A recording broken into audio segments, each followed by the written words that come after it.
अस्सलाम वालेकुम नाजरीन, आज हम बनाने जा रहे हैं करेले गोश्त। और इसके लिए मैंने करेलों को वॉश कर लिया है। अब ऑयल हम गरम करेंगे और ऑयल में करेले हम फ्राई कर लेंगे। ऑयल हमारा फ्राई हो चुका है। अब हम इसमें करेले ऐड करेंगे। हमारे करेले हैं तकरीबन ½ kg और गोश्त भी हमारा ½ kg है।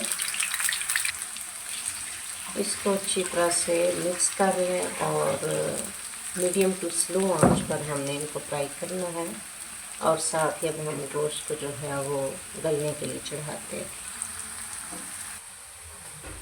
नाज़रीन, गोश्त जो है वो मैंने बीफ लिया है और बहुत ही छोटे छोटे पीस में जो है इस तरह से मैंने इसको कट कर लिया है।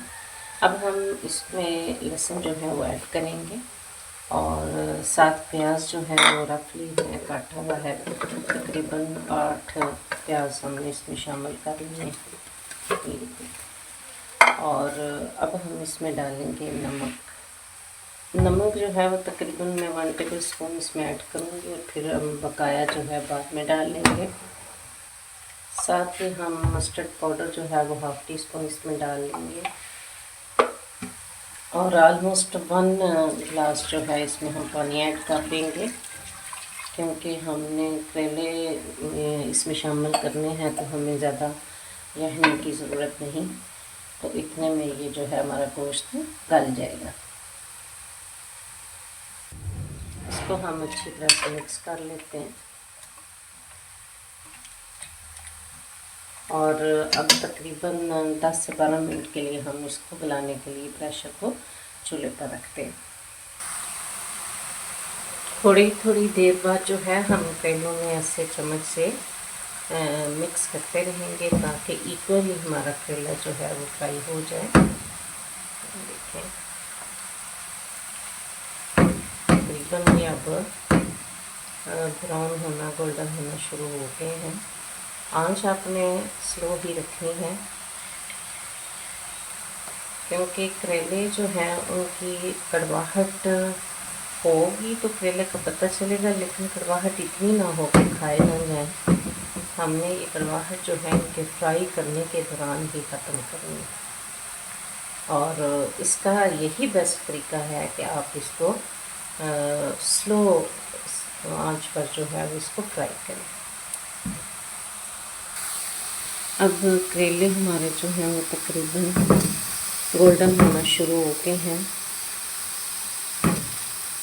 इसी तरह से हमने 4 से 5 मिनट और गोल्डन करना है इनको।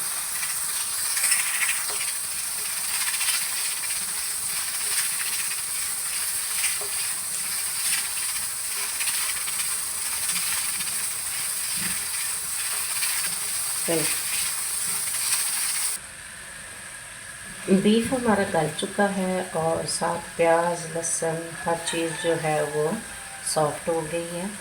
अब हम इसमें स्पाइसेस ऐड करेंगे। 1 टेबल स्पून रेड चिली, नमक ऑलरेडी हमने शामिल किया हुआ है।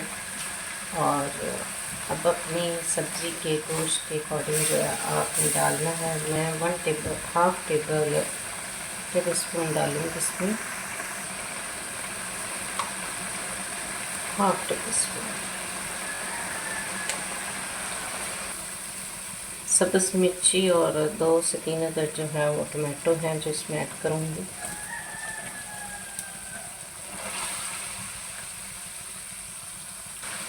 बहुत ही इजी और क्विक वे में हम बनाने जा रहे हैं करेले और गोश्त।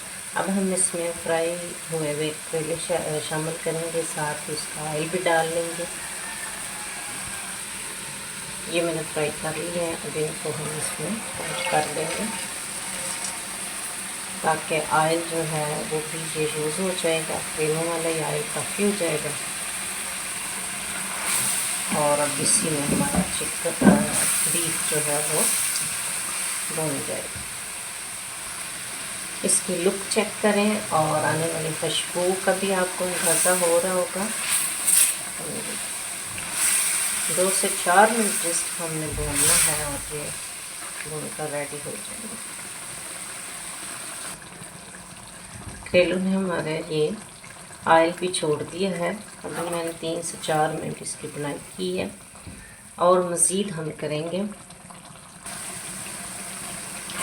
मेरे चैनल पर जो लोग नए हैं वो मेरी रेसिपीज़ को लाइक करें, शेयर करें और बेल आइकन बटन ज़रूर प्रेस करें। ये देखिए हमारे करेले इस शक्ल में आ चुके हैं।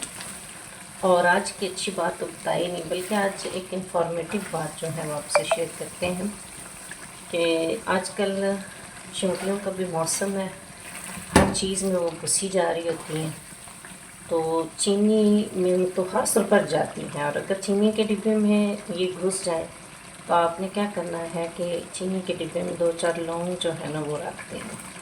आप देखेंगे कि चींटी जो है वो भाग जाएगी। हो गया। और 2 से 4 मिनट हम इसको भूनेंगे और फिर हम इसको इसकी फाइनल लुक आपको दिखाते हैं।